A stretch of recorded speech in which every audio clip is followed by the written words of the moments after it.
सुप्रिया श्रीनेत का बड़ा बयान, कहा अयोध्या, चित्रकूट और श्रावस्ती की सीटें बीजेपी ऐसे ही नहीं हारी।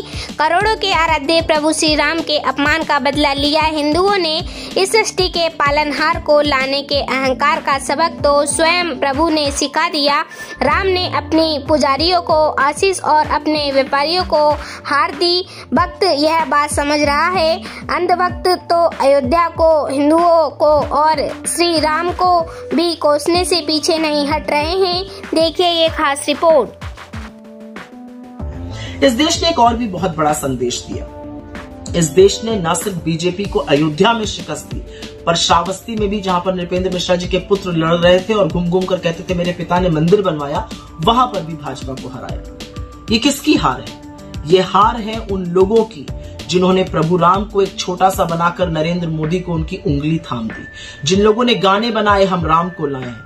प्रभु राम जो देश ही के नहीं दुनिया के कण कण में बसते हैं, आस्था का प्रतीक है, मर्यादा का प्रतीक है, साहस का प्रतीक है, प्रेम का प्रतीक है, न्याय का प्रतीक है, उन्होंने विराट रूप धारण करके आपको हराया। क्योंकि आपको राम का पुजारी बनना चाहिए था, आप राम के व्यापारी बन गए। और कमाल की बात तो तब है कि जब हिंदू खुद अपने हक के लिए, अपने अधिकारों के लिए जागा, जब उसने महंगाई और बेरोजगारी के खिलाफ वोट डाला, तो बीजेपी की आईटी सेल वाले हिंदुओं को ही कोसने लगे। और कोसने ही नहीं लगे, इतने घृणित, इतने अपमानित शब्द कहने लगे। किसी ने तो हिंदुओं को हिजड़ा तक कह डाला।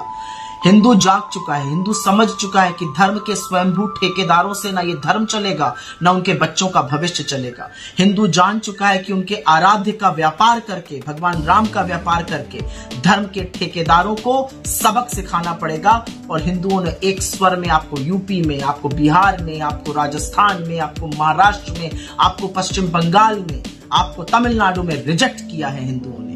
ये याद रखिएगा। आप नाथुराम के उपासक हैं, आप श्री राम के उपासक नहीं हैं। श्री राम ने जब देखा कि आपने राम के उपासकों को, उनके अनुयायियों को बेरोजगारी से, महंगाई से, गरीबी से, गुर्बत से, महिलाओं को असुरक्षा से दबोचा हुआ है, तो उन्होंने खुद बदला लिया और आपको एक बड़ी शिकस्त दी। इसमें बहुत बड़ा संदेश है। अगर आप पढ़ना चाहिए तो जरूर पढ़िएगा। आस्था और धर्म कभी भी व्यवसाय नहीं बन सकता, जिसको आपने बनाने की कोशिश की।